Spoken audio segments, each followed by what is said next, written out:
Eu vou falar agora sobre um assunto que chamou a atenção, movimentou muito o estado de Sergipe nos últimos meses, na verdade nos últimos dias, que é a história da ponte, né? Nós ficamos sem água em Aracaju, na Grande Aracaju, sofremos por causa de uma ponte que caiu, né? E aí? E cai ponte assim com essa facilidade?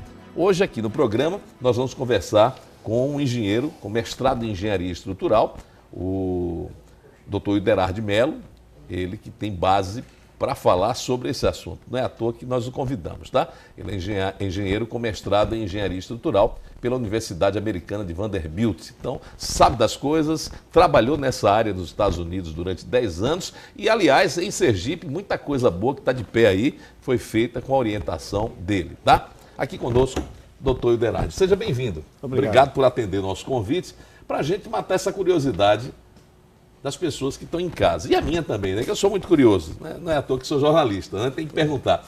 Essa ponte caiu mesmo por causa dos cavalos, doutor Ilderar? Há essa possibilidade real, concreta? Não? Boa tarde, André. Boa tarde, telespectadores. De fato, existe a possibilidade da ponte ter colapsado em função dos cavalos, né? Porque existe na engenharia, na física, na realidade, um fato chamado ressonância, que é provocado em função de um parâmetro físico chamado frequência, certo, e que possivelmente foi o que ocasionou, foi o fator assim, que disparou, né, o processo de rompimento, de ruptura da ponte. Certo. Muita gente me pergunta assim, mas André, mas se foram os cavalos, esses cavalos passavam por lá toda semana, por que só naquele dia? Tem alguma explicação técnica para veja isso? só, tem sim. Os 40 cavalos, a tropa de cavalo, tá, no seu passo, né? Certo. No trote, com certeza, né? No trote dos cavalos, depende muito da harmonia, né, os harmônicos. Então, no trote do cavalo, com certeza, fez com que a frequência desse trote, certo, chegasse próximo da frequência da estrutura da ponte, porque todo elemento físico, todo elemento tem uma frequência. Então, quando essa frequência que é excitada, que é provocada, ela se aproxima, ou ela se iguala à frequência natural do elemento, existe o processo, né? Aí se dispara o efeito da ressonância. Ou seja, só para as pessoas entenderem, toda ponte, todo prédio, toda casa, ela tem uma vibração, é isso? Não? Exatamente. Natural, né? Isso aí são as frequências, né? São as oscilações, vibrações, elas são naturais e são também provocadas, tá? No caso da ponte existia. É verdade que quando uma estrutura está fragilizada, essa probabilidade de acontecer esse fato é maior.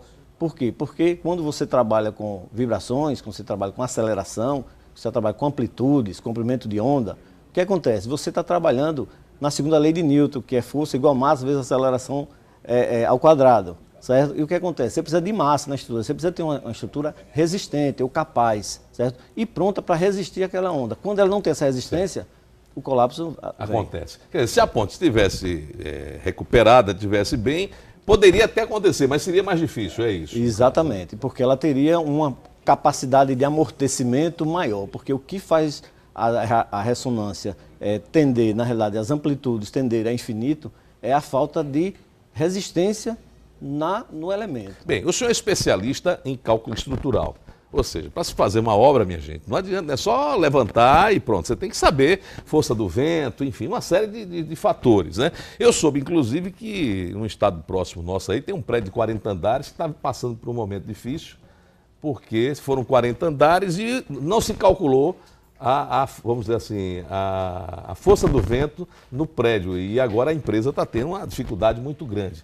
Quer dizer, tudo isso tem que ser levado em consideração, não é, doutor Ilderar? Perfeitamente. Existe para isso a norma, nós temos hoje a NBR, quer dizer, sempre tivemos a NBR 6118, hoje ela está revisada, em 2014 foi a última revisão, e ela prescreve que todas as edificações têm que ter uma série de critérios que você tem que atender. Um deles é a verificação quanto ao efeito, né, ação do vento, que são cargas horizontais, que trazem geralmente grandes problemas a uma estrutura de uma edificação, principalmente se ela for alta. E lhe digo que até controla-se, até governa o comportamento estrutural da estabilidade do conjunto. Tá certo. Olha, aqui em Sergipe não é problema, nós temos empresas que fazem o cálculo. O doutor Iderardi está de volta, graças a Deus, à cidade, para ajudar nisso aí, porque tem know-how. Doutor Iderardi, obrigado por ter vindo, tá? E vamos ter outras conversas sobre esse tipo de cuidado que a gente precisa ter com pontes e prédios. Tem muito prédio velho aí, prestes a, Deus me livre, espero que não aconteça, né, batendo na madeira, prestes a cair, pelo menos o povo acha isso por conta do abandono. Mas essa é uma outra história para a gente conversar no A8 na TV. Vamos à enquete. Eu perguntei no início do programa se a medida provisória 665, ela estaria repassando para o povo, para os direitos dos trabalhadores, a maldade, a caixa de maldade aí do governo. O governo estaria fazendo um ajuste fiscal nas costas dos trabalhadores, sim ou não? Vamos ver como é que ficou aqui. Está no vídeo, 62,50 sim e 37,50 dizem que não. Então o povo acha que sim, que nós estamos aí servindo mais uma vez de burro de carga, né, do governo.